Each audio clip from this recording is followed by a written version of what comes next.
Lucas capítulo de número 7. Versículos de número 37 em diante. Diz assim o texto sagrado. Vamos ler a partir do verso 36, perdão. Rogou-lhe um dos fariseus que comesse com ele. E entrando na casa do fariseu, tomou lugar à mesa. E certa mulher da cidade, uma pecadora, complete aí por favor, uma pecadora, sabendo que ele estava à mesa na casa do fariseu, levou um vaso de alabastro com unguento, e estando por detrás aos seus pés, chorando, regava-os com as suas lágrimas, e então enxugava com os próprios cabelos, e beijava-os, e ungia com unguento. Quando o fariseu que o tinha convidado viu isto, disse consigo mesmo: se este fosse realmente profeta, saberia quem e qual é a mulher que lhe tocou, pois é pecadora. E disse Jesus ao fariseu: Simão, uma coisa tenho a dizer-te. E respondeu ele: dize-a, mestre. Certo credor tinha 2 devedores, um lhe devia 500 denários e o outro 50. Não tendo eles com o que pagar, perdoou-lhe a ambos. Ora, qual deles o amará mais? E respondeu-lhe Simão: eu tenho para mim que é aquele a quem mais perdoou. E disse-lhe Jesus: julgaste bem.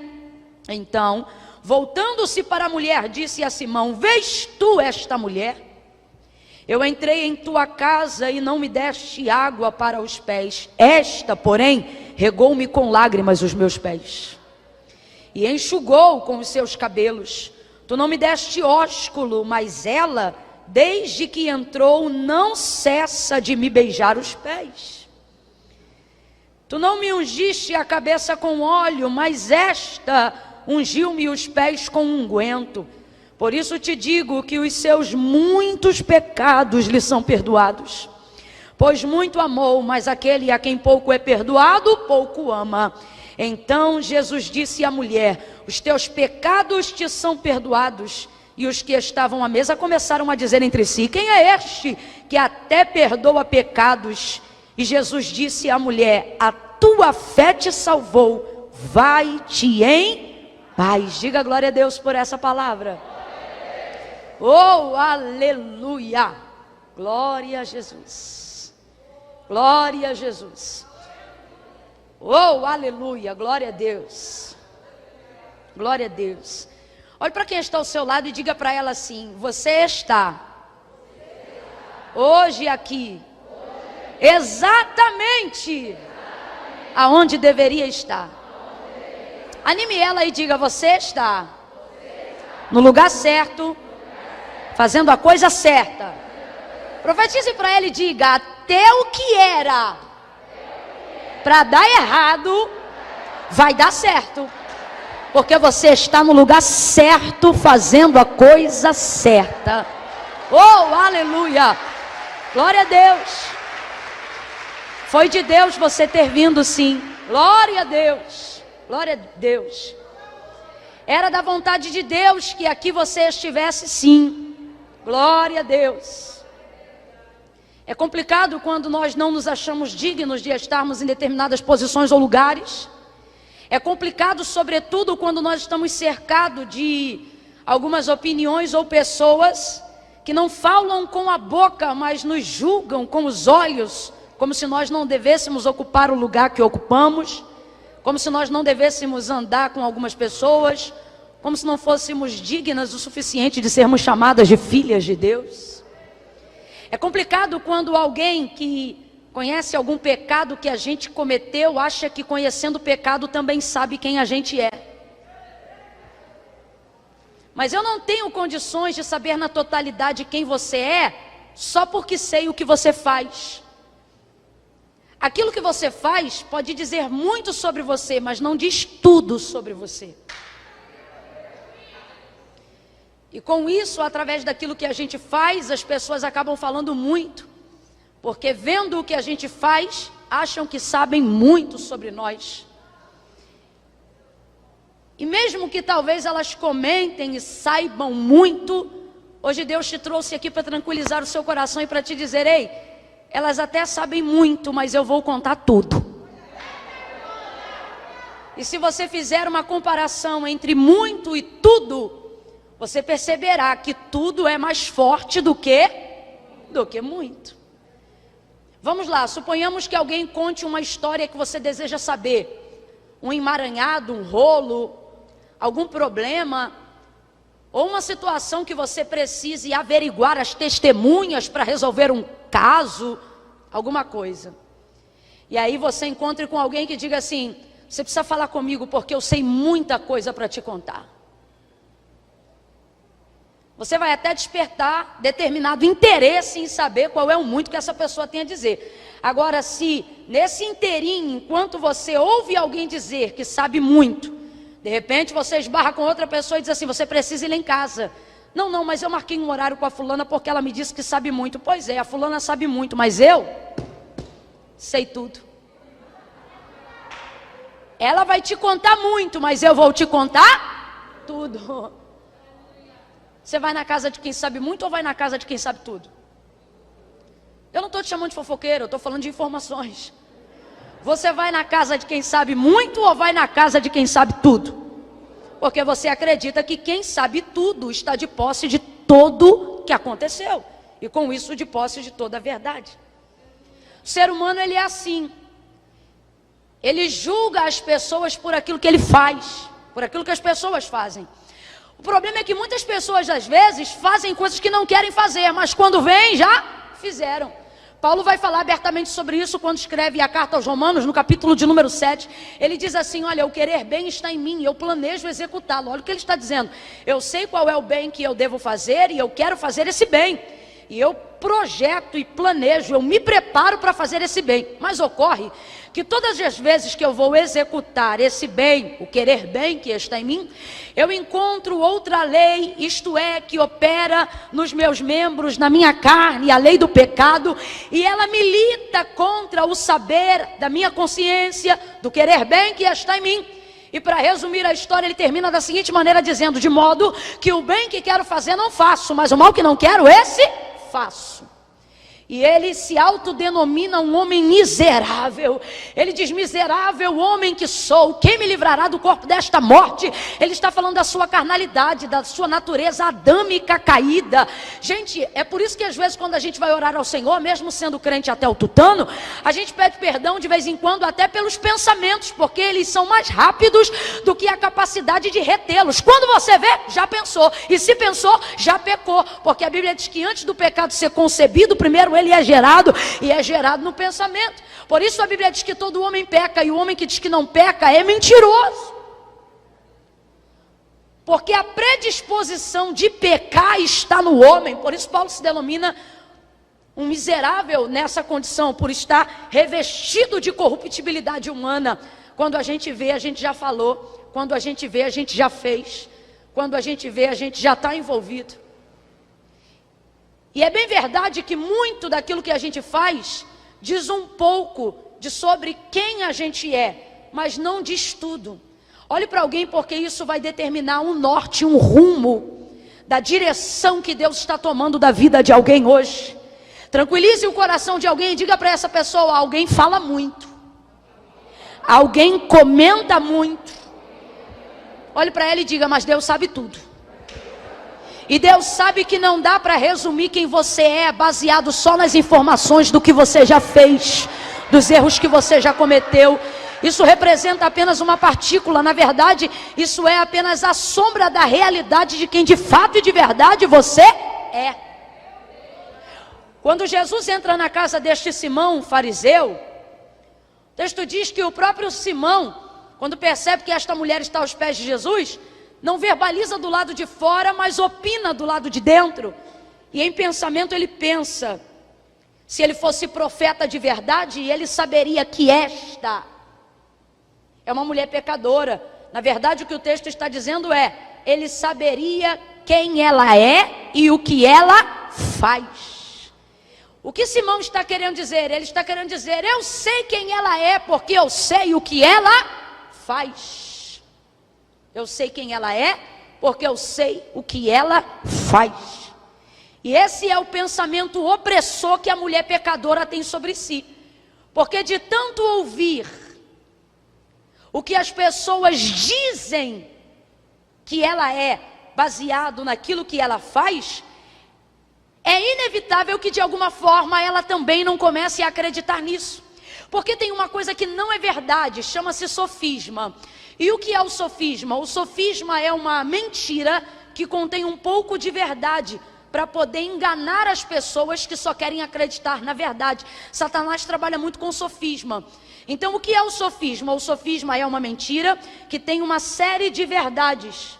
E aí você olha para ele, você é tendenciosa a pensar, isso deve ser verdade, mas na verdade não é verdade, é? Não é mentira, é sofisma. Mentira é a inverdade declarada. Sofisma é uma mentira que precisa de verdades para fortalecer a ideia de verdade. Então a gente não chama de mentira, a gente chama de sofisma. E tem muitas pessoas que estão carregando sobre si uma identidade que não é a verdade. Por quê? Porque a sociedade tem uma mania extremamente desagradável. Todas nós aqui, se não vigiarmos, fazemos isso. Começamos a acreditar que uma coisa é verdade só porque foi repetida muitas vezes. Começamos a acreditar que algo é real só porque foi falado muitas vezes. Mas uma verdade não se torna verdade só por ter se tornado popular. Uma verdade, para ser verdade, precisa ser verdade toda ela, senão ela não passa de um sofisma.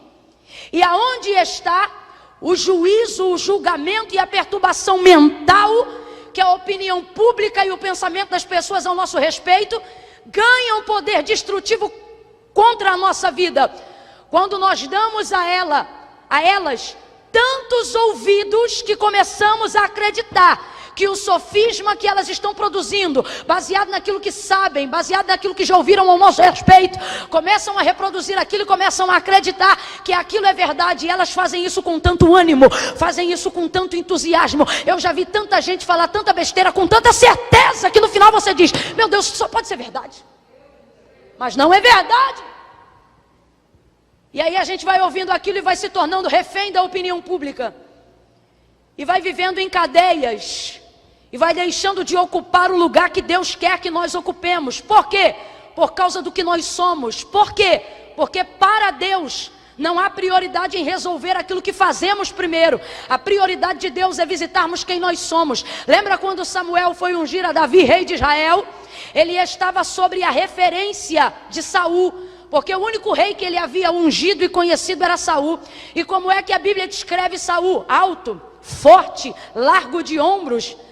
Ele tinha a aparência da realeza. Aí quando Samuel entra na casa de Davi, na casa de Jessé, Davi não está em casa, mas está ali Eliabe, Abinadab e Samar, e todos eles são semelhantes a Saul. Eles são fortes, eles são robustos, eles têm aparência, e baseado na referência do que ele já viveu e do que ele já soube, ele pensa: vou ungir um deles, porque certamente está diante de mim o rei de Israel. Mas a voz do Senhor brada no coração de Samuel, diz a palavra, e o que ele diz? Samuel, a nenhum desses o Senhor tem o escolhido. Olha o que ele está dizendo: não faça as suas escolhas baseadas nas referências que você já teve. Olha o que ele diz: eu, o Senhor, não vejo como vê o homem vê o que está diante dos seus olhos, mas eu, o Senhor, conheço o coração.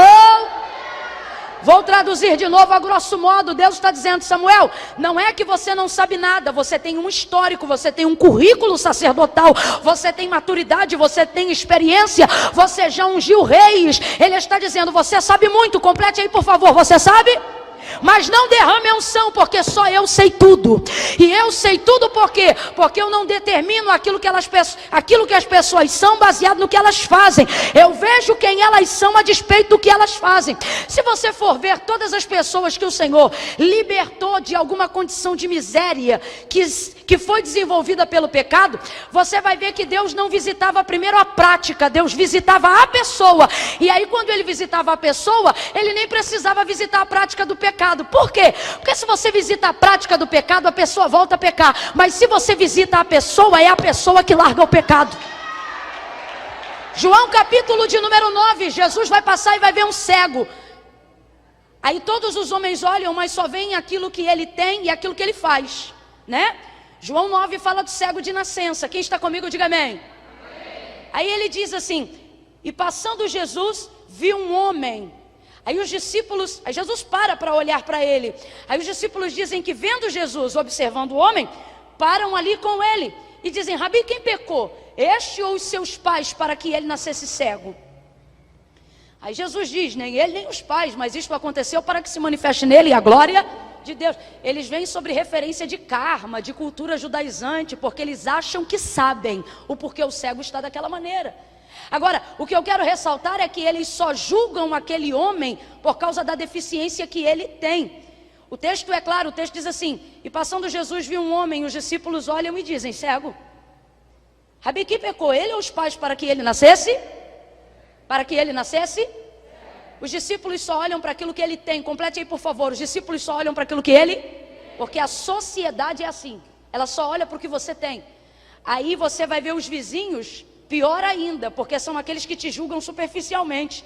E aí o texto diz que depois que o homem já havia sido curado, quando ele volta, aí o texto diz assim: e os vizinhos e os que dantes o conheciam, olhavam para ele dizendo: não é este o esmoleiro?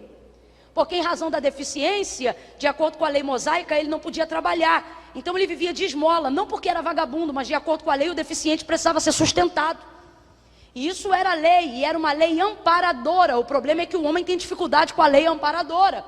Quando Pedro diz no templo lá da Porta Formosa, Atos dos Apóstolos capítulo 3, não tenho prata nem ouro, quem está errado não é o homem que está pedindo, o homem que está pedindo está respaldado para a lei. Quando Pedro diz não tenho prata nem ouro, ele está constrangido por não ter condições, porque a igreja repartia em comum o que tinha, e o que eles tinham era para cada dia, e naquela hora ele já não tinha mais nada. Então os vizinhos olham para aquele homem cego, volta para João 9, e dizem assim: não é este aquele que esmolava? Não é este o esmoleiro? Então preste atenção no que eu estou querendo dizer. Os discípulos olham para ele e só veem o que ele tem. A sociedade olha para ele e só olha para o que ele faz. Jesus é o único que, segundo a descrição de João, no capítulo 9, do primeiro verso, verso 1, passa por ele. E antes de ver ele como um esmoleiro, e antes de identificar a deficiência visual dele, o texto é claro: e passando Jesus viu um esmoleiro? Não. E passando Jesus viu um cego? Também não. O texto diz: e passando Jesus viu um homem. Antes de um cego, antes de um esmoleiro, Jesus viu um? Eu já falei isso diversas vezes, mas estou falando aqui para consolidar aquilo que Deus quer falar em Lucas capítulo 7, porque a gente tem que parar com essa mania de achar que conhecemos as pessoas porque sabemos o que elas fazem. Tem gente que está fazendo coisa que não é a definição de sua vida, mas está envolvido numa cadeia e não consegue sair. A pastora Márcia já falou hoje aqui sobre Samaria, sobre a necessidade de Jesus passar em Samaria. Sabe por que ele fez isso? Porque Samaria é terra de errados, Samaria é terra de rejeitados, Samaria é terra de erro. Você sabia que em Samaria, no monte, havia um altar para Baal, havia um altar para Azera, e havia um altar também para o Deus de Israel. Por isso, na hora que ela confessa o pecado dela, quando Jesus diz assim para a samaritana: traze-me aqui o teu marido, e ela diz: eu não tenho marido. Ele diz: tu disseste com verdade. E aí isso aqui tem a ver com o que o pastor falou aqui no momento dele, sobre sermos honestos. Dizer que ela está com um homem que não era dela é bonito, gente? Claro que não é, mas é sincero. Por isso Jesus fica. Jesus não dedica 5 minutos a um fariseu, mas passa 2 dias com uma mulher que tinha consciência do pecado que tinha cometido. Não era bonito o que ela falava, mas era verdadeiro. Aí ela diz assim: eu não tenho marido. Ele diz: tu disseste com verdade. Então eu vou perguntar de novo: o que ela falou foi bonito? Não, mas foi verdadeiro. Aí ele diz assim: tu disseste com verdade porque tu já tiveste 5, e o 6º que tu tem agora não é teu marido. Olha a vontade dela de consertar a vida. Ela diz assim: eu sei que o Messias vem, e quando ele vier, ele vai nos ensinar todas essas coisas. A samaritana está dizendo: não somos identificados pelos judeus, mas nós sabemos que o Messias não vai nos rejeitar, porque nós estamos na território e na herdade de Jacó. É o que ela está querendo dizer. E o Deus de Israel é o Deus de Abraão, o Deus de Isaac e o Deus de... O que ela está dizendo é: eu sei que ele se lembrará da possessão de Jacó. Porque nós estamos rejeitados, somos como cães porque erramos, porque pecamos, porque transgredimos, mas ainda somos a sua herança. Vai ouvindo aí. Aí ela diz assim: Senhor, aonde é que se deve adorar? Adorar aqui não tem nada a ver com o culto ocidental que nós oferecemos. O culto oriental ao Deus de Israel ou a qualquer outro Deus daquela região, ele não é respaldado em glória a Deus, em aleluia, na liturgia que nós oferecemos. A adoração, sobretudo nesse quesito, no templo, diante dos sacerdotes, ela não é ir ao culto para dar glória, ela é ir ao culto para sacrificar. Quando ela diz assim, aonde se deve adorar, sabe o que ela está dizendo na realidade, na literalidade do texto? O que ela está dizendo é isso aqui, ó. Aonde eu levo oferta para expiação desse pecado que eu acabei de confessar.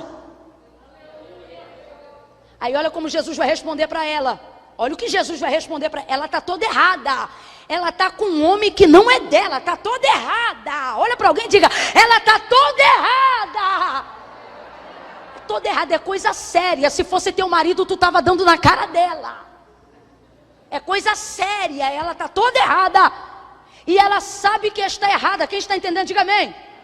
Só que ela está envolvida num ciclo e não sabe como quebrar. Eu afirmo que por causa da maneira como ela pergunta para Jesus aonde se deve adorar, aonde se deve levar oferta para expiação do pecado que ela tem consciência de que tem cometido, eu afirmo, ela está dizendo, eu estou errada, eu sei que estou errada, mas eu quero me consertar, mas eu não sei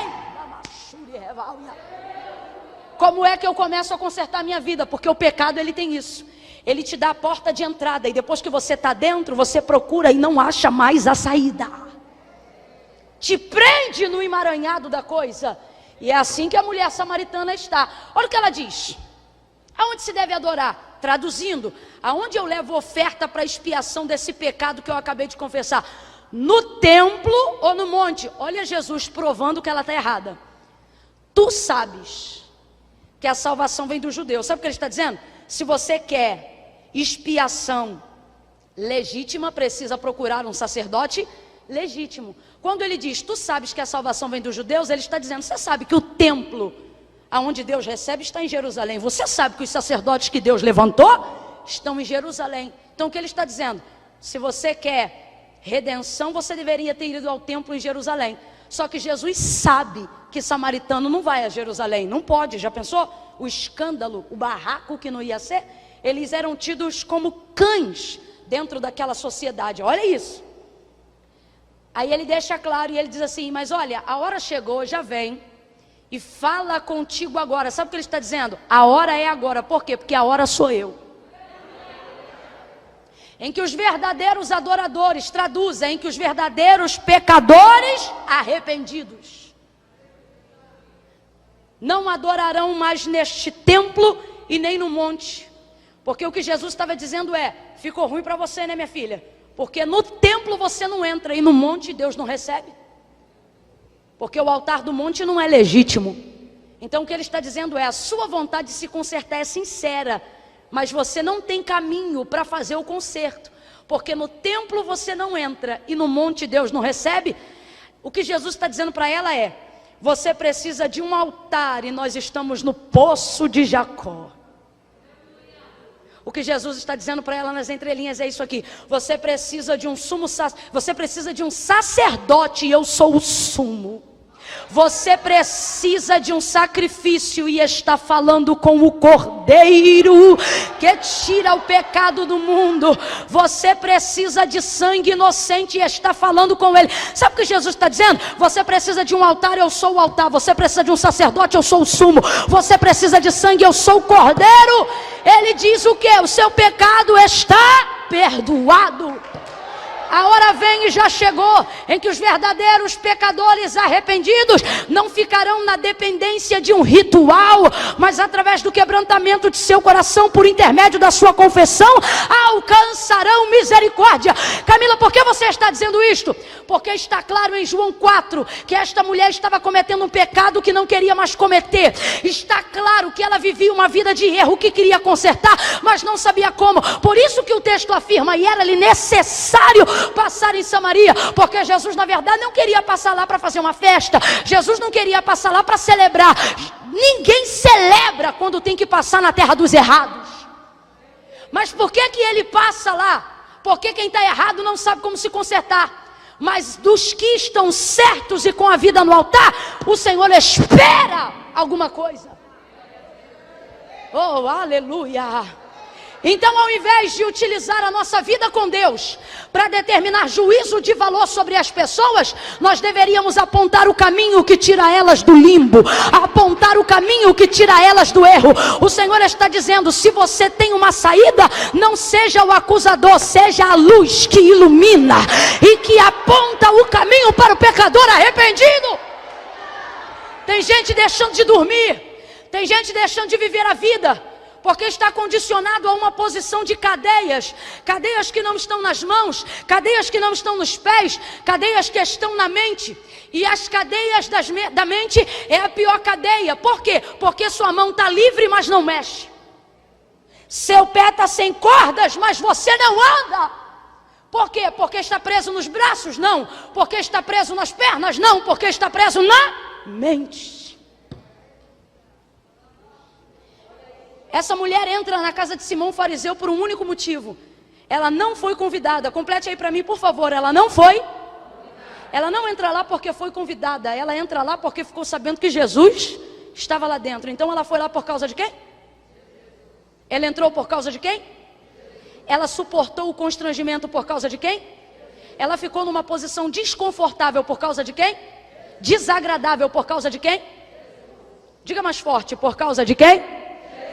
E por que posição desagradável? Porque toda pessoa que está num banquete, numa festa, numa região e não foi convidada, ela automaticamente se torna penetra se estiver inserida naquele ambiente. Quem aqui já foi pobre sabe do que eu estou falando. Eu digo já foi, não por não ser mais, mas porque quando a gente é criança, criança não tem orgulho. Criança vira penetra de boa. Eu já fui muito penetra quando era criança. Minha família é muito grande, muitos primos. E naquela época, todo mundo era muito pobre.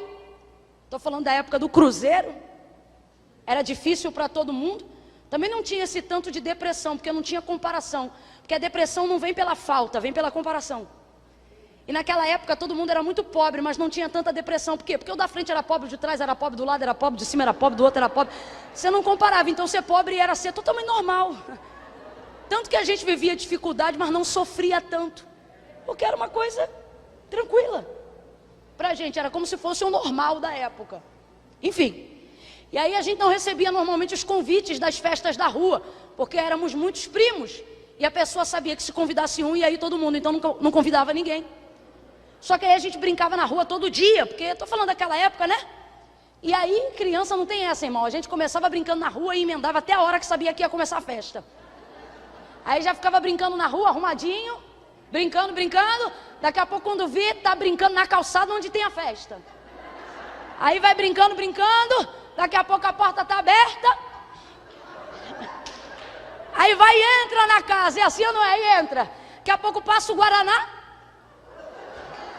come o bolo, conversa, brinca, tá ali. Alguém já percebeu, mas como você está brincando, está envolvido com as outras crianças, ninguém te tira dali. Camilo, o que isso tem a ver com Lucas 7? Tudo a ver, porque dentro da cultura judaizante você também tinha o portão da casa aberto e você também podia entrar sem ser convidado. Mas qual era o problema? O problema era que o penetra tinha que se comportar na condição de penetra. Segundo a cultura judaizante, se você entrasse numa casa e não fosse convidado para estar naquela casa, você precisaria procurar um fundo, um canto, uma parede, colocar as duas mãos nas costas, os pés juntos, e ficar ali esperando. Você ia ver o bolo passar, mas não ia poder comer. Você ia ver o guaraná passar, mas não ia poder comer, porque você não é convidado, então não iriam te oferecer. Assim como também não oferecem às crianças, mas elas não percebem. Por quê? Porque elas pegam. Criança não tem orgulho, mas agora transfira esse entendimento para um indivíduo na idade adulta. Essa mulher está se colocando na condição do penetra. E a condição do penetra é extremamente desconfortável. Sabe por quê? Porque ela te dá um lugar, mas um lugar que ninguém queria que você estivesse. Mas só para cumprir o protocolo te toleram. A posição do penetra, ela não faz você ser amado, ela faz você sentir que está sendo tolerado. O penetra vê o bolo, mas não come o bolo. E até na condição da criança chegava uma hora que o bolo é levado muito a sério. Rapaz, esse negócio de bolo é levado tão a sério que quando você liga para alguém, antes de perguntar o preço, você já diz, é para tantos pedaços. E naquela época não era diferente, porque a amargura do pobre era saber que alguém ia sair da festa e ia falar, nem bolo eu comi. Então as pessoas cuidavam para que não faltasse o bolo de maneira nenhuma. Tinha o da mesa, tinha o de corte, tinha o surpresa enrolado no papel laminado. E aí a criança está ali, daqui a pouco ela vem para a filhinha, porque a alegria da festa é o bolo. E todo mundo levava um a mais para botar na geladeira e comer no café de manhã. E aí a criança está ali na fila e está distribuindo o bolo, Mas eu já ouvi isso, já vi meus primos ouvirem isso, já vi muita gente falar e fazer isso. Como está tudo contado, o penetra não está na lista. Ele pode estar na festa, mas não está na lista. Então quando ele chega na hora para pegar o bolo, quantas vezes a gente ouviu? Você espera ali, se sobrar, aí eu vou te dar. E criança, como eu disse, não tem orgulho. A gente acaba fazendo o que ela fez. Vai para a parede, bota a mão nas costas e fica ali esperando. E sem saber o que é orar, intercede, pedindo a Deus que sobre, que sobre, que sobre, que sobre. Porque não tem orgulho. Agora eu volto a dizer, transfira isso para a realidade de um indivíduo adulto. Imagine uma porta aberta pela qual você pode passar e você vai entrar, mas não vai ser recebida. Imagine uma área na casa onde você pode ficar, mas não pode sentar, porque os lugares são só para os convidados e você penetra. Essa é a condição dela. A condição dela é uma condição tão desconfortável. Agora veja, mesmo numa condição desconfortável para ela, ela continua incomodando as pessoas. Porque tem gente que na verdade não quer dividir com você a cadeira, não quer desfrutar do mesmo ambiente que você está. E tem pessoas aqui nessa noite que Deus está dando uma direção, porque elas estão tendo que aprender a tolerar coisas, estão tendo que aprender a passar por momentos espinhosos, e alguém olha e diz, pra que isso? Você não precisa disso. Só que ela não foi lá por causa do Guaraná, lembra? Ela não foi lá por causa do bolo, lembra? Ela não foi lá por causa da festa, nem da decoração e nem da foto. O texto diz que vendo Jesus entrar na casa, ela vai lá porque queria ver Jesus. Então está desconfortável? Está, mas ela vai aguentar porque está ali por causa de Jesus. Está sendo constrangedor? Está, mas ela está ali por causa de Jesus. O propósito do qual levou ela àquele lugar é maior do que o desconforto de ser destratada naquele lugar. Camila, eu ainda não entendi. Vai entender. Deus trouxe mulheres hoje aqui que estavam de muito mimimi, e Ele está dizendo, você precisa aprender a ser uma mulher forte. Você precisa aprender a exercitar um tipo de fé fria. Camila, o que você disse? Fé fria? Exatamente isso que eu disse. Uma fé fria. Somos mulheres essenciais, sensoriais, emocionais. Mas de vez em quando, para vivermos a conclusão de algumas coisas que começamos, precisamos aprender a continuar sendo crentes, cheias de fé, porém um tanto quanto frias. Quando eu digo frias, eu não estou dizendo sobre não sentir. Eu estou dizendo sobre não sentir a ponto de transvasar, de transbordar algo que vai comprometer o propósito. Não, eu vou falar aqui rasgado, você vai entender. Quem já leu aqui Reis, capítulo de número 4? O filho daquela mulher que não podia gerar, na verdade o marido era avançado em dias. Aí Eliseu vai até ela e diz assim, neste tempo determinado tu conceberás e darás à luz a um filho. Aquela mulher gera e tem um filho, a promessa se cumpre. Mas quando ele faz aproximadamente 12 anos de idade, o texto diz que o menino morre. Quem já viu essa passagem? O menino morre no joelho dela. Ela pega o menino no colo. Olha a frieza dessa mulher. Ela é incrédula? Ela é leviana? Ela é displicente? Não, mas ela sabe que para concluir o projeto que tem na mente, ela vai ter que ser fria.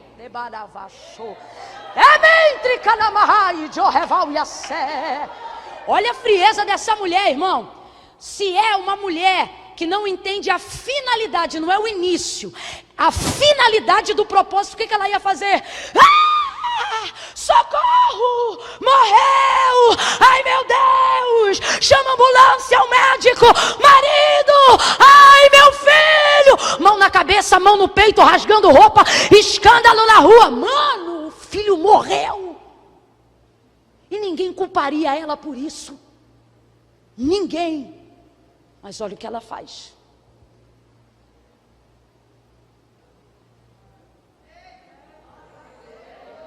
Sozinha ela aguenta o peso do moleque. Deita o menino sobre a cama do homem de Deus. Pega a porta, fecha, tranca, guarda.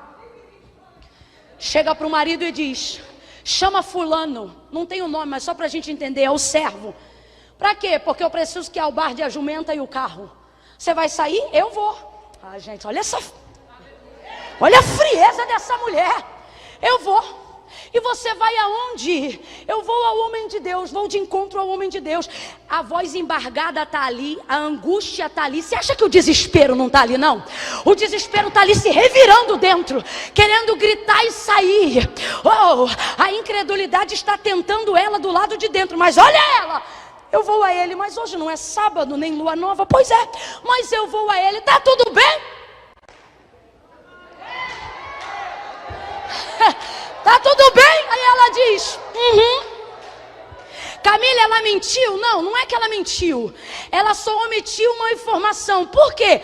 O que ela está dizendo é: eu não vou falar para quem não pode resolver. Então entre mim e ti está assim, está tudo. Ela ao bar do jumento olha para o moço e diz para ele: guia, anda e não para. A mulher não perdeu a direção.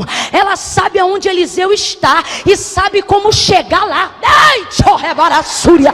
Ela diz: guia, anda e não para, senão quando eu te disser. A mulher tem direção e ainda tem controle. Ela diz: eu sei para onde vou, eu sei como vou e saberei quando eu chegar. Guia, anda e não para no teu caminhar, senão quando eu te disser. Fala comigo, ela tem direção e ela tem controle. Diga, ela sabe aonde ela quer chegar. Diga, direção. Vamos embora, diga, direção e controle. A primeira coisa que a gente perde diante do luto é a direção. A primeira coisa que a gente perde diante da dor é o controle. Mas ela tem uma fé tão grande que ela é capaz de se manter fria do lado de fora para preservar a esperança do lado de dentro. Camila, eu ainda não entendi. Vai entender. A gente diz que quer viver os propósitos de Deus.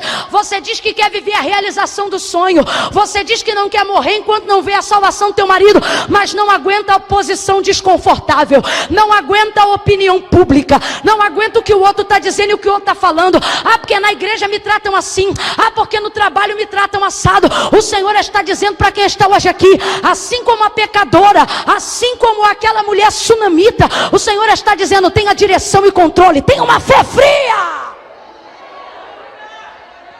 Camila, como eu consigo fazer isso? Lembrando-se da onde você quer chegar e não dando tanta atenção para onde você está agora.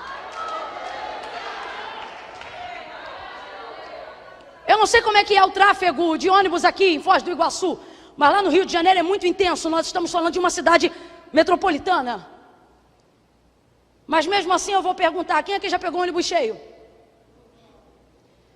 Quem aqui já teve que fazer uma viagem inteira sem sentar? É desconfortável ou não é? Agora responda para mim: sentado você chega, sim ou não? Em pé também chega, não chega? O ônibus passa lá também, não passa? Quando você tem alívio, você chega. Se pegar esse ônibus, não chega? E se passar desconforto, também chega, não chega? Deus está dizendo: existem momentos da sua vida que a posição será desconfortável, mas você não tem que olhar como você está indo. Você tem que ficar olhando aonde você vai chegar. Você tem que observar aonde você vai chegar. E isso vai dar a você a frieza necessária e o controle necessário. Para quê? Para não perder de vista o propósito pelo qual você entrou na casa. Para não perder de vista o propósito que te levou a sentar na cadeira que você senta, que te levou a trabalhar na área que você trabalha, que te levou a casar-se com a pessoa que você está casada. Muitas pessoas vão tentar tirar o foco do seu lugar. Não porque necessariamente você tem uma cadeira ou dispute com elas um lugar, mas simplesmente porque você está dividindo o mesmo ambiente. E normalmente gente assim não vai te mandar embora, porque afinal a casa é do fariseu, ele tem que parecer santo.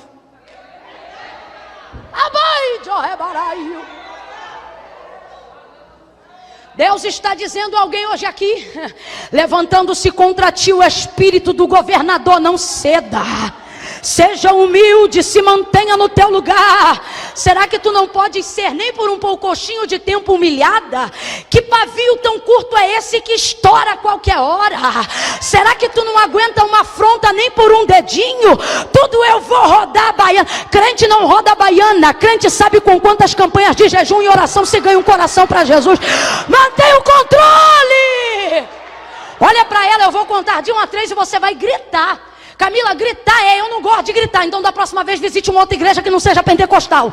Quando eu disser 3, você vai olhar para quem está ao seu lado, você vai gritar para ela ouvir e entender. E vai dizer para ela: mantenha o controle. É 1, é 2, é 3, grita. Mantenha o controle.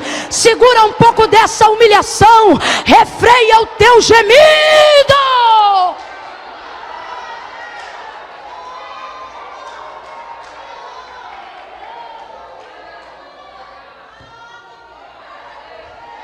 Está parecendo Ana, que não pode ver Penina, que fica fora de controle. Porque se sentar do meu lado transparece. Você diz: porque falou de mim. E o Senhor está dizendo que quem está se fazendo vulnerável é você, com caras e bocas. Ai, Deus está mandando eu dizer isso para alguém hoje aqui: controle. Mantenha o controle. Pode acontecer nada, vai ver quem eu sou. Controle! Lembre-se porque você veio para esta casa. Ai, Camila, eu acho que a hora já está muito avançada. Você veio por causa da hora, então já podia ter ido quando deu 9. Eu peguei 9h15. Ai, Camila, mas é que eu estou preocupada. Hoje aqui em Foz do Iguaçu está muito quente. Não sei se você sabe, hoje é o dia que está pautado para ser o mais quente do ano. Eu já cheguei perguntando: o frio é quando? Aí Márcia me disse: julho. Eu falei: eu sinto uma chamada para julho. Aí vem para a igreja, mas reclama do calor. Vem dizendo que veio buscar o Senhor, mas reclama da cadeira. Veio dizendo que veio buscar o Senhor, mas reclama que só tem ar-condicionado de um lado, não tem do outro. Veio buscar ao Senhor, mas não gosta do horário que começou. Veio buscar ao Senhor, mas não gosta do jeito que a pregadora prega. O Senhor está dizendo: você não vai aguentar nem 20 minutos. Por quê? Porque tudo isso vai te fazer desviar do propósito. Bom mesmo é gente que sabe ser penetra igual a gente já foi. Alguém diz: espera, e de vez de sair chutando a casa, a gente diz: tá bom, vamos ver se esse negócio aí vai sobrar. E aguenta o desconforto por causa do propósito. Eu vou falar rasgado. Tem gente aqui que está vivendo na condição de H.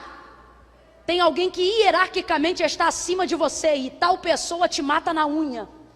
O texto diz que era isso que Sara fazia com Agar, depois que ela já tinha engravidado de Abraão. Lembrando-se que Agar não engravidou de Abraão porque era sem vergonha, mas porque era serva de Sara. E Sara mandou ela deitar-se com Abraão. E agora que ela carrega o filho da promessa de Abraão no ventre, ela não pode ser descartada. Então Sara não gosta mais dela, porém tolera. E como ela tem a promessa, não pode mandar ela embora. Tem gente que respeita a unção que está sobre a sua vida, mas não gosta de você. E dentro desse processo, a pessoa vai te tolerar.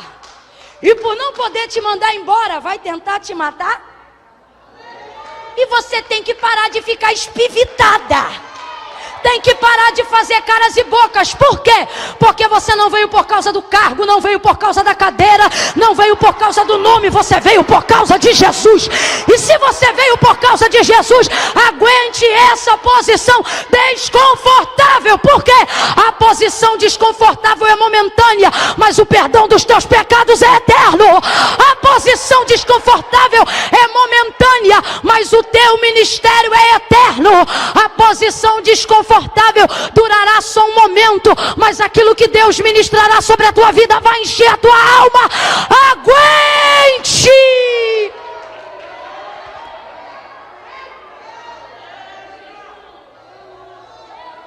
Deus está dizendo para mulheres que estão ao alcance da minha voz e para homens também: aguente! Tudo chateia, tudo chuta. Tudo vai para o Facebook para dizer: se sentindo triste e se sentindo com vontade de orar. Não está não.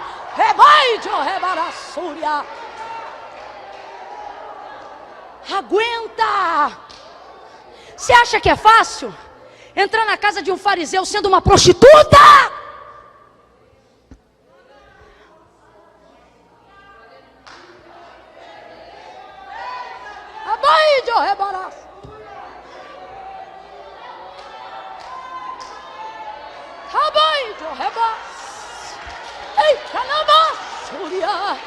Aguenta! Olha séria para ela e diga: aguenta!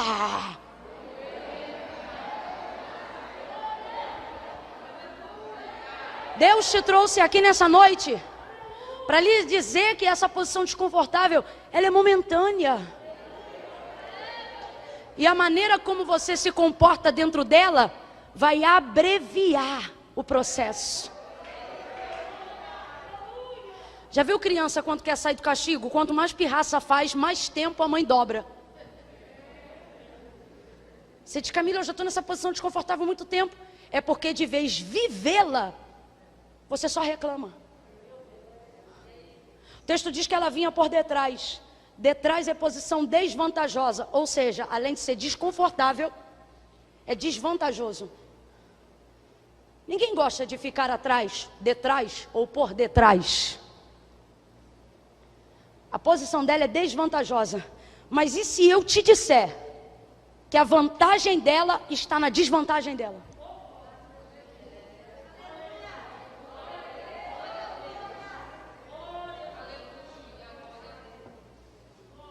Desvantajosa, está atrás.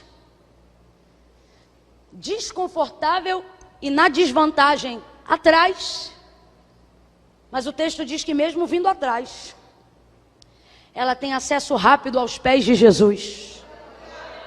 Sai da parede. Se estivesse com a mão presa, solta a mão. Se estivesse com o pé paralisado no lugar, agora ela anda e se derrama diante dele. Porque quando você deixa as cadeias caírem aqui, nada mais te amarra aqui. Quando você deixa as cadeias caírem aqui, nada mais te segura aqui. Olhe para os seus punhos aí agora, por favor. Estão soltos? Sim ou não? Olhe para os seus pés, mexa os pés, por favor, balança os tornozelos. Maravilha. Estão livres? Tem uma bigorna, uma bola de ferro, uma corrente aí? Deus está dizendo: então os limites que você tem imposto só existem na sua mente. Você está livre. Você está livre para viver o propósito que Deus tem para a sua vida. Olhe para mim, você está livre. Ela vai diante dele e derrama um unguento caro, um nardo. E tudo isso ela faz vindo por detrás. Complete aí, por favor. E tudo isso ela faz vindo por... que é a posição da desvantagem. Só que esse acesso dela aos pés só pode ser visto e obtido por causa da posição que ela está. Camila, eu ainda não entendi. É nisto que eu te afirmo, que esta posição desvantajosa que hoje você está, seja ela financeira, seja ela sentimental, seja ela emocional, eu não sei qual é a área que você se sente na desvantagem em relação às outras pessoas, mas nisto está a base do que eu quero lhe dizer quando eu lhe afirmo que a sua vantagem está na sua desvantagem. Por quê? Porque existem coisas que só podem ser observadas por quem está na desvantagem. Camila, eu não entendi, vai entender. Existem oportunidades, Eli, que só podem ser desfrutadas por quem está em determinados lugares. Vou trazer um exemplo mais literal para você. Esses dias eu estive numa região do Nordeste que eu gosto muito, Recife, e pela primeira vez me colocaram no andar mais alto em todos os anos de ministério que eu já fiquei. Eu nunca fiquei num lugar tão alto, tão alto, tão alto. Chegava a dar vertigem de olhar lá de cima. Muito alto. Eu fiquei, mano do céu, que lugar alto. Aí eu abri a janela e fiquei assim, olhando para fora. Botei minha cabeça assim para o lado de fora. E eu vi toda a orla e toda Recife. Eu já vou a Recife há alguns anos, mas eu nunca tinha visto coisas que eu vi em Recife em razão da posição elevada que eu estava. Estar naquele lugar alto me deu a perspectiva de coisas que sempre existiram em Recife, mas eu nunca vi. De coisas que sempre estiveram nos lugares que estavam, mas eu não tinha acesso. Porém, por estar numa posição muito alta, eu pude ver o que já existia, mas eu nunca tinha visto. Por quê? Porque eu só pude ver em razão do lugar que eu estava. Quem está entendendo, diga amém. Agora, Camila, o que você não via lá de cima? Eu não via lá de cima coisas pequenas que só podem ser desfrutadas por quem está. Camila, você via todo o horizonte, eu via todo o horizonte da orla. Eu via o mar como se parecesse infinito. Mas diga para mim, o que é melhor? Ver o mar de cima ou dar um tibum de baixo? Dá um tibum, um mergulho. O que é legal? Admirar a areia do lado de cima ou poder caminhar na orla do lado de baixo? Mas quem caminha do lado de baixo não tem a vista que eu tinha, ok? É um privilégio de quem está em cima? Mas poder andar na areia é privilégio de quem está em cima? É privilégio somente de quem está? Olha para mim. Está na hora de você entender que cada posição que você está inserido na sua vida, porque Deus é justo, vai te dar uma oportunidade que quem está em cima não tem. Assim como quem está em cima tem privilégio que quem está embaixo não tem, quem está embaixo também desfruta de coisas que quem está em cima jamais teria a ideia de desfrutar. Preste atenção nisso aqui. Por exemplo, já viu o canudinho do tênis aqui, do sapato? Canudinho do cadarço que ajuda a auxiliar quando a gente vai passar o cadarcinho no buraco. Você sabe quem inventou isso? Um homem que estava cansado de chegar atrasado no serviço porque o cadastro vivia esbagaçado. Porque eu não sei se você sabe, antes de ter esse fechamento, o cadastro era só uma corda aberta. E depois de tanto lavar o tênis, ou o sapato, ou a botina do operário, aquele cadastro ficava difícil de inserir novamente dentro do buraquinho. Então alguém que não aguentava mais chegar atrasado, teve a ideia de queimar um pedacinho de plástico na parte da ponta, criando uma facilitação para enfiar no buraco. Isso inventou o canudinho do sapato. É claro que o cara que inventou, não inventou direitinho do jeito que estava, mas ele teve a ideia de patentear. E a família dele foi rica em demasia por 3 gerações. Eu não disse 3 nem 30 anos. Eu disse 3 gerações. Por causa da patente do canudinho do sapato. Agora responda para mim. Você acha que quem tinha um mordomo todo dia para colocar o cadastro no buraco ia ter a ideia de inventar um canudo? Preste atenção. Quem aqui já viajou para fora sabe do que eu estou falando. Aqueles portas-copos, a lanchonete mais pobre e a Starbucks mais top de Nova York. Aonde você entrar vai ter o mesmo porta-copo. Porque em regiões muito frias, bebida muito quente. E aí precisa daquela proteção para quando você segurar a bebida. Então é um porta-copozinho. Você já viu aquilo? É como se fosse um pedacinho de papelão em volta do copo. Todo copo tem aquilo. Você sabe quem foi o cara que inventou isso? Alguém que queimava a mão quando ia tomar café. Você acha que quem teve alça na xícara uma vida toda para tomar café inventaria isso? Ele ganhava quando patenteou 0,01 centavo de dólar por porta-copo. Mas porque a patente foi dele, ele tem dinheiro para sustentar mais de 3 gerações familiares. Porque aonde existe um porta-copo, não importa de qual empresa ou fabricação que é, uma porcentagem significativa que é 0,01% precisa ser passada para a patente do camarada. Você acha que alguém que serve o café e que tem a alça da xícara já pronta para tomar todo dia teria essa ideia? Teria, gente! Abre a mente! Deus trouxe gente hoje aqui para dizer: ei, a sua posição de desvantagem não é para te humilhar. Ao invés de reclamar de onde você está na hora de você procurar o que dá para fazer aonde você está. Deus trouxe gente hoje aqui para dizer: você tem 2 oportunidades na desvantagem. Primeira, você pode se vitimizar. Segunda, você pode começar a pedir Deus para ampliar sua visão e te dar a perspectiva que só você pode ter do lugar que você está. Aí é a pergunta que o Espírito Santo faz a nós nessa noite. E aí? Qual é você? Você vai acordar de dia e de noite chorando, se vitimizando? Ou você vai entender que está num lugar onde Ele também pode te dar uma perspectiva de algo que só pode ser concedida para quem está onde você está? Quem entendeu, diga amém.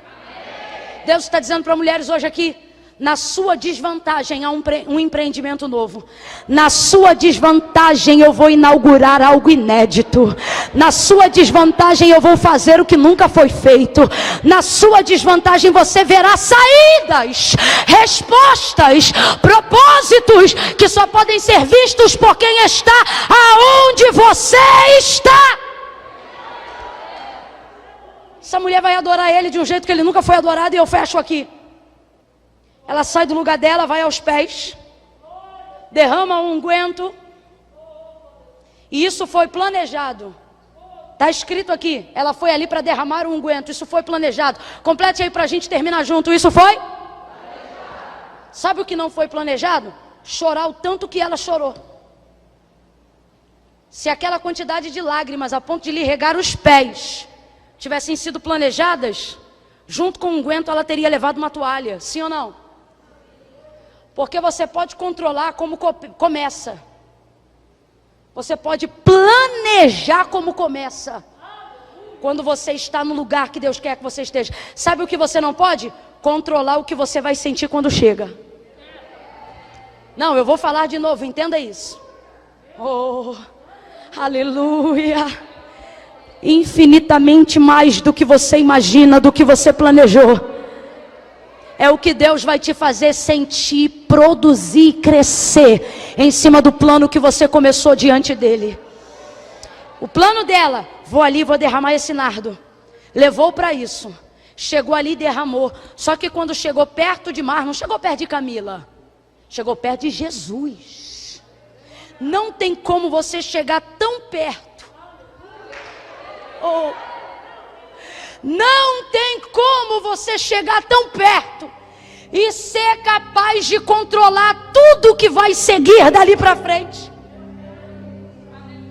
Ela se posiciona de joelhos, derrama o nardo e obviamente sentindo a presença do meigo nazareno, obviamente vendo que estava diante do perdão dos seus pecados, obviamente sentindo o maior amor do mundo sobre a sua vida, obviamente percebendo que ele não julgava ela por o que ela fazia, mas estava disposto a trazer de volta a identidade de quem ela era. Sentindo o que sentiu, ela começou a chorar, a chorar, a chorar. Ela sabe como começar, mas não sabe como terminar, porque não pode controlar o que sente depois que chega onde quer. Camila, eu ainda não entendi, vai entender agora. Deus me trouxe nessa noite como profeta para dizer para quem está me vendo e ouvindo agora: eu só estou esperando você começar. Eu só estou esperando você começar. Camila, eu ainda não entendi. Tem gente aqui que Deus já deu uma direção, mas você diz: e depois, como é que vai ser? Ele está dizendo: depois é comigo, mas o começo é contigo. Comece a fazer aquilo que está no seu coração. Comece a colocar diante de Jesus. Comece a cumprir os planos, as promessas, os votos que você decidiu deitar diante dele. Camila, e depois como é que vai ser? O Senhor está dizendo: só começa. Só se preocupe em como você vai começar. Lembra de Maria junto à sepultura? Ela estava tão envolvida de amor pelo Mestre, que depois da sua morte ela voltou ao sepulcro. Chamou umas duas com ela e disse: vamos lá, porque eu quero cuidar do corpo do Senhor. Como o sepultamento foi muito rápido, ela pensava que o corpo poderia não ter recebido os devidos cuidados. Aí ela leva mirra, gálbano, aloés, linho, toalha, lençol. Ela pensou: eu vou lá e vou cuidar dele direitinho.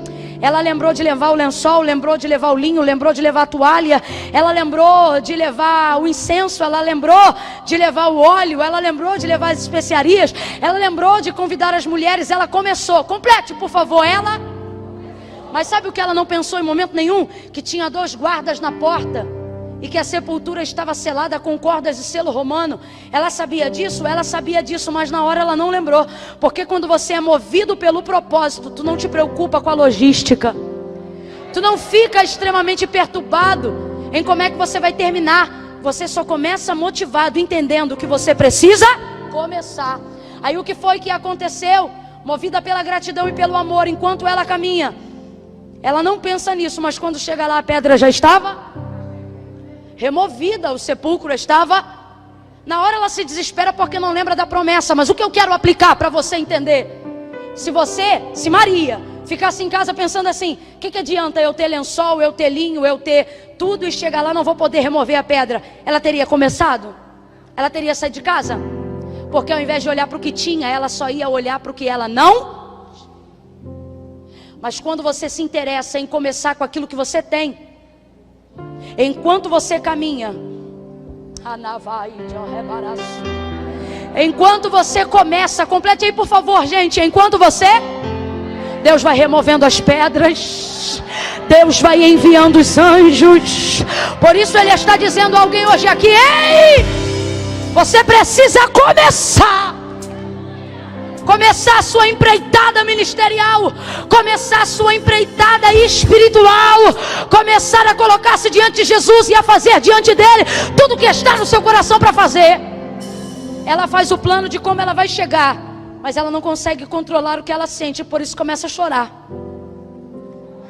Aí ela chora. Ela chora tanto que faz uma poça. Ela chora tanto que molha os pés dele. E aí ela se lembra dos cabelos, que é o que ela tem na hora. Ela pega os cabelos e usa os cabelos e começa a secar os pés de Jesus com seus cabelos.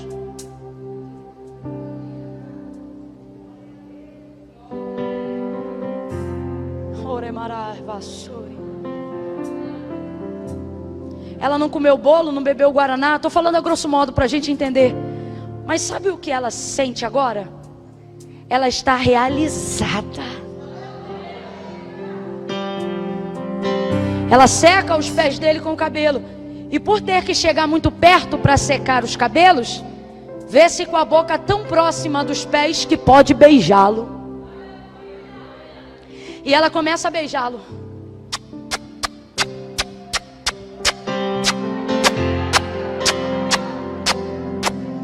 Já percebeu que beijar é soprar de fora para dentro?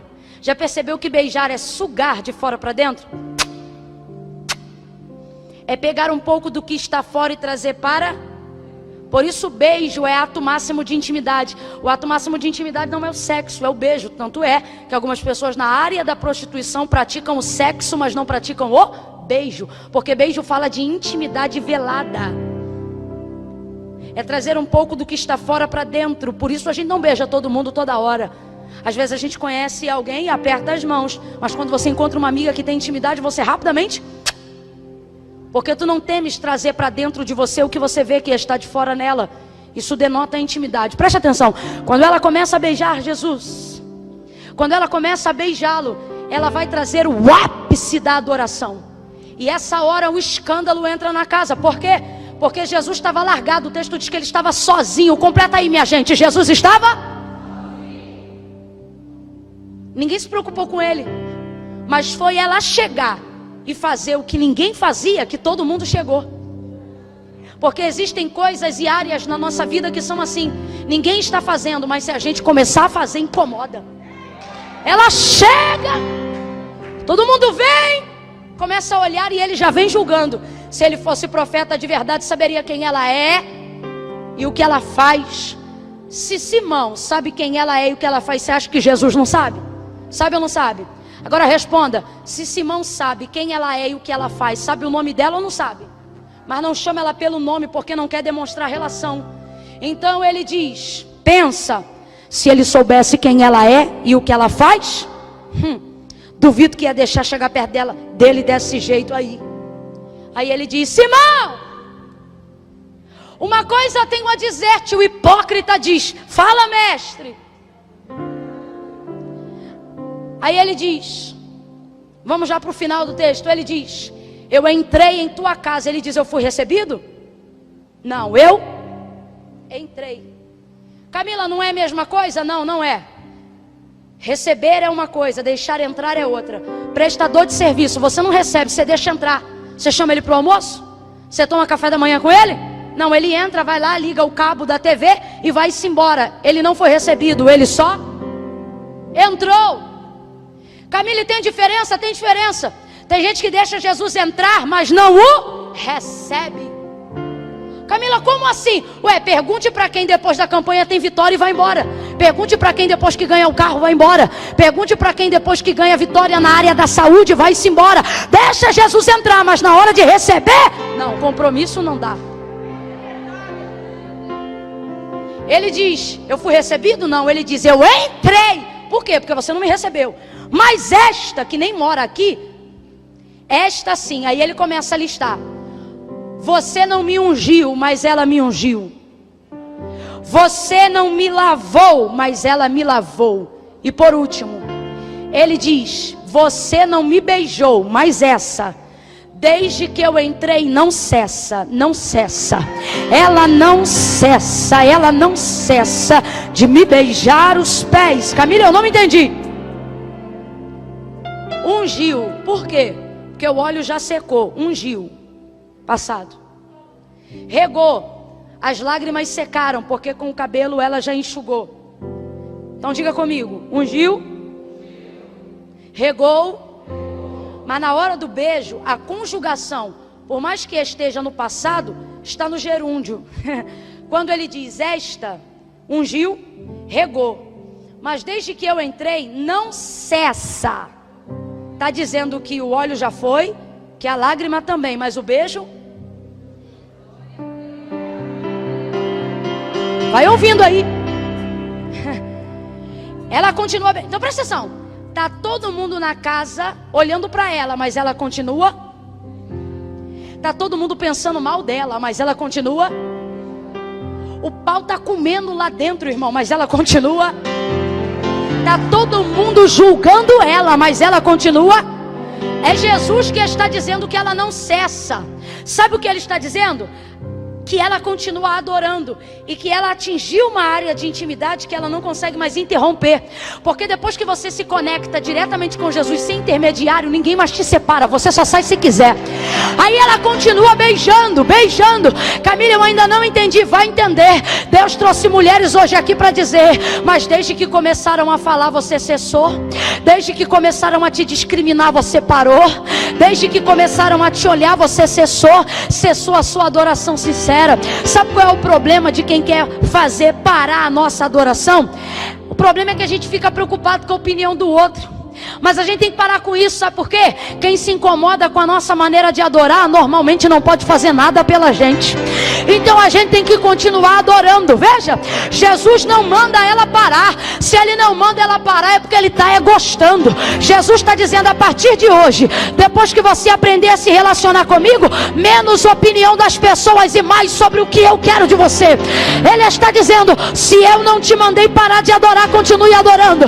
Se eu não te mandei parar de me servir, continue me servindo. Se eu não te mandei parar de me glorificar, continue me glorificando.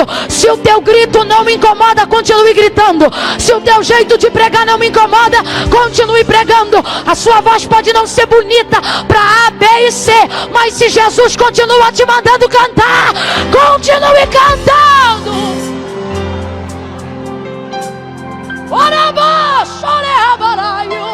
Você não pode cessar. Você não pode cessar, porque você não foi ali por causa de Simão. Você não veio aqui por causa de Camila. Você não pode cessar.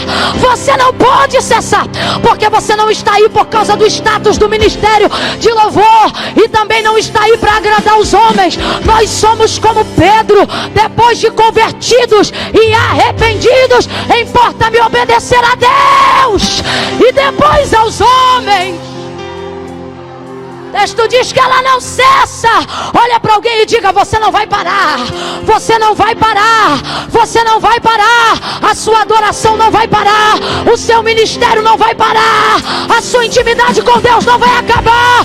Você não vai parar. Quem acredita, fica de pé e comece a beijar. Comece a adorar. Oh, não cesse, não cesse. Não cesse de adorar. Alava.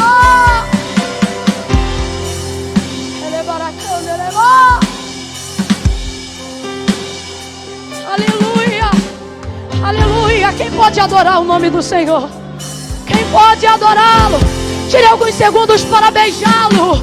Tire alguns segundos para dizer o quanto você o ama. Tire alguns segundos para dizer que você veio aqui por causa da presença dele. Oh, não cesse. Não cesse. Veja, ele diz: Simão, ela não cessa. Lembrei aqui de Mateus 15, 21. Pastor Jefferson ministrando nessa noite. Os discípulos diziam atrás daquela cananeia que gritava: despede. Aqui vem gritando, é a conjugação do mesmo verbo, gerúndio, verbo continuativo. Sabe o que eles estão dizendo? Faz alguma coisa porque ela não para.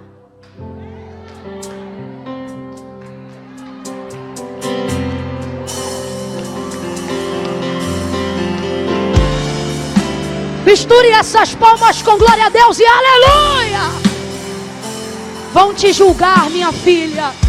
Olhe para mim. Vão julgar o seu timbre de voz. Vão julgar o seu jeito de se vestir. Vão julgar a sua forma de adorar. Vão querer entrar em áreas que outrora estavam abandonadas. Mas só porque você entrou, agora vão querer entrar nelas também. E você não vai debater com ninguém. Olhe para cá. O texto diz que quem está falando com Simão... Quem é, gente? O texto você leu comigo. Quem é que está falando com Simão? É a mulher? É a mulher, gente? Então abre a boca e faz a tua voz transpassar essa máscara. Quem é que está falando com Simão? Quem está respondendo Simão? Quem está justificando essa mulher? Então cala essa boquinha e deixa Jesus te defender. Você só tem que adorá-lo. Para de bater boca no WhatsApp. Para de printar imagem para mandar foto. Para de se sentir ofendido com tudo que andam dizendo quando começam a escrever. Tem gente que, você viu o que falou para mim? Eu não vi. Por quê? Porque eu estava lá adorando. Jesus está dizendo, para responder você vai ter que cessar. Porque não dá para fazer as duas coisas. Ou você responde ou você adora. E aquilo que você vai escolher vai determinar seu futuro. E sabe o que você vai escolher? Você vai escolher de acordo com aquilo que você deseja. Quer ser aprovado pelos homens? Então você vai bater boca com os homens. Vai argumentar com os homens, vai discutir com os homens.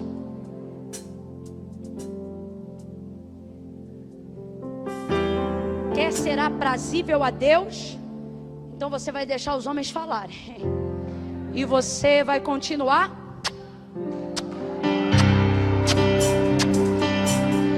adorando, beijando, se relacionando.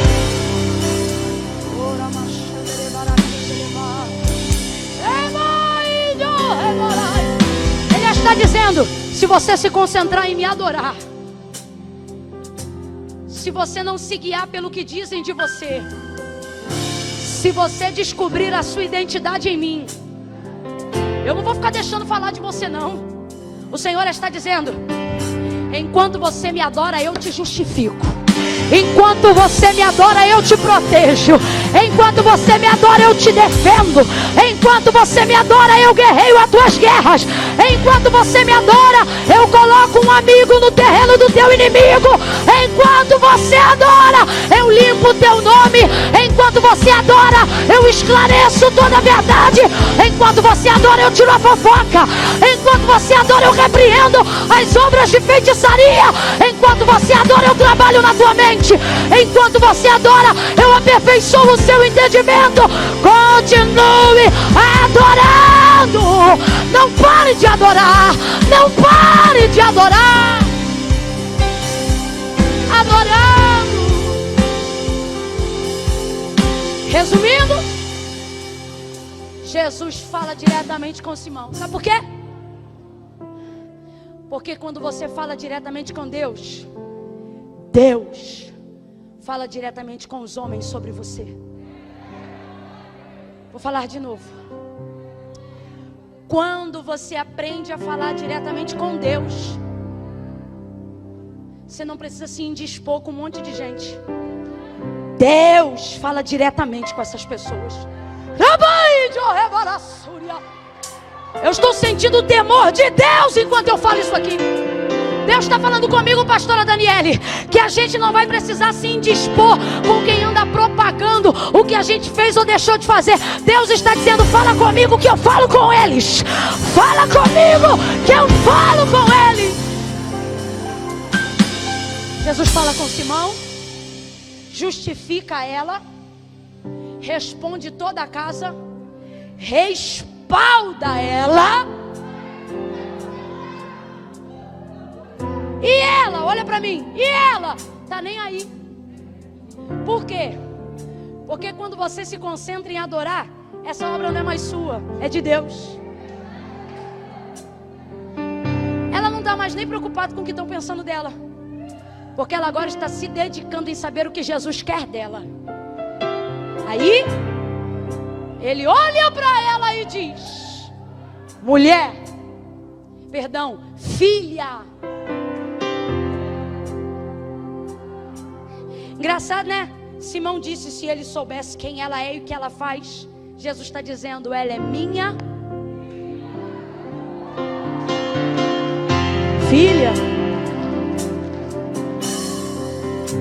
Tua fé te salvou.